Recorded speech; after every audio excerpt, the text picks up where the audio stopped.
আগাপুরা রোগ। আগাপুরা রোগ দেখেন, এগুলা বলে আগাপুরা রোগ। ধানের আগা পুড়ে যায় এবং হলুদ বর্ণ ধারণ করে। যখন আপনার ধানের আগা পুড়ে যাবে তখন আপনার ফসলের গুণগত মান কমে যাবে। তা আপনার ফসলের গুণগত মান যদি কমে যায় তাহলে কিভাবে আপনার ফসল দিয়ে আপনি উন্নত হবেন? আপনার ফসল দিয়ে যদি আপনি উন্নত হতে চান তাহলে এই রোগ দমন করতে হবে। এই রোগ দমন করতে হবে। আর এই রোগ যদি আপনি দমন করতে চান তাহলে যখন দেখবেন আপনার ক্ষেতে প্রথমেই কিছু পাতা পুড়ে যাবে তখন আপনি এই রোগকে আপনি প্রতিরোধ করতে হবে। এই রোগের জন্য আপনার ওষুধ ব্যবহার করতে হবে। আর এই ওষুধ আপনি ব্যবহার করলে রোগ হয়তো আপনার ক্ষেত থেকে নিবারণ হবে। আর যদি আপনার ওষুধ ব্যবহার না করেন তাহলে আপনার এই ক্ষেতের রোগ নিবারণ হবে না। আর এই ক্ষেতের রোগ যদি আপনি নিবারণ করতে চান তাহলে অবশ্যই আপনার কি করতে হবে? আপনার ওষুধ ব্যবহার করতে হবে। একে বলে আপনার ব্যাকটেরিয়া। এই রোগটা হলো আপনার ব্যাকটেরিয়াজনিত রোগ। তো ব্যাকটেরিয়াজনিত রোগ ছত্রাকনাশক ব্যাকটেরিয়াজনিত, একে বলে আপনি বিএলবি। তো বিএলবি রোগ আপনার অবশ্যই নিবারণ করতে হবে। আর এটা যদি আপনি নিবারণ করতে চান তাহলে অবশ্যই আপনার সঠিক ওষুধ ব্যবহার করতে হবে। সঠিক ওষুধ ব্যবহার করতে হবে। আর এই সঠিক ওষুধ যদি আপনি ব্যবহার না করেন তাহলে কি হবে? আপনার ফসল ভালো হবে না। নিবারণ না করলে আপনার ফসল কি হবে না? ভালো হবে না। আর এই ফসল ভালো হওয়ার জন্য আপনার যে কীটনাশক এবং ব্যাকটেরিয়াজনিত রোগ প্রতিরোধ করার জন্য যে ছত্রাকনাশক ব্যবহার করতে হবে তা অবশ্যই আপনি মাথায় রাখতে হবে। আপনি মাথায় রাখতে হবেন, কারণ একটা ভালো ফসল একজন কৃষকের প্রাণ।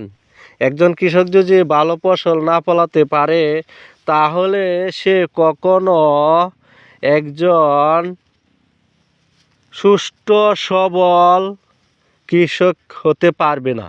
কারণ সে যদি ফসল করে ফলন ভালো না হয়, তার যদি ফলন ভালো না হয় সে কি করে উন্নতি করবে?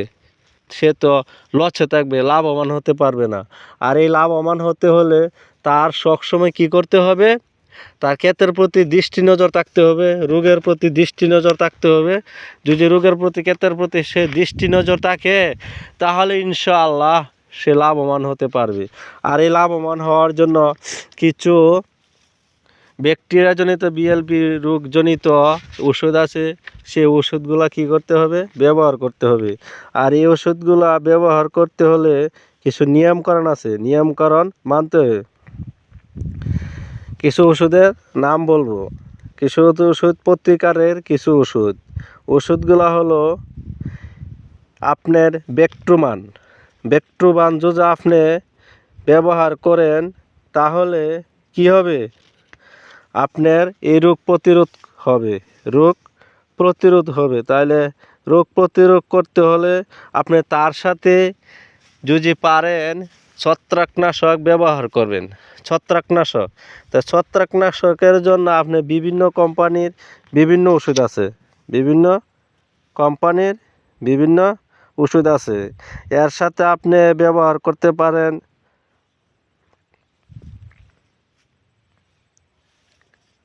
আপনি এর সাথে জিঙ্ক ব্যবহার করতে পারেন। আপনি এর সাথে জিঙ্ক ব্যবহার করতে পারেন। সিলেটেড জিঙ্ক, যাকে বলে সিলেটেড জিঙ্ক। আপনি যদি এই সিলেটেড জিঙ্ক ব্যবহার করেন তাহলে ইনশাল্লাহ অবশ্যই আপনি সফলতা অর্জন, আপনার ধান ভালো হবে, ফসল ভালো হবে, সব কিছুই ভালো হবে। তাহলে আপনি প্রতি লিটারে আপনি কি করতে হবে? প্রতি লিটারে আপনার 2 মিলি করে, প্রতি লিটারে 2 মিলি বা 2 গ্রাম করে আপনার, বা 1.5 মিলি ব্যবহার করতে পারবেন। হ্যাঁ, যেটা হলো আপনার ব্যাকটেরিয়া জনিত রোগ, বিএলবি জনিত রোগ, সেটা আপনি ব্যবহার করতে পারবেন। এটা না ব্যবহার করবেন আপনি যখন আপনি দেখবেন রোগ আপনার বেড়ে যাচ্ছে, কিন্তু আপনার সেটা প্রতিরোধ করতে হবে। তাহলে প্রতিরোধ করার জন্য আপনি ব্যাকটুবান ব্যবহার করবেন। ব্যাকটুবান, সিলেটেড জিঙ্ক এবং ছত্রাকনাশক যা আছে এগুলো আপনি ব্যবহার করতে পারেন। এগুলা যদি ব্যবহার করেন অবশ্যই আপনার ক্ষেতে প্রতিরোধ হবে, ক্ষেতের রোগ প্রতিরোধ হবে। তাইলে আমরা ভালো ফসল ফলাতে চাইলে অবশ্যই ক্ষেতের রোগ প্রতিরোধ করতে হবে ইনশাল্লাহ।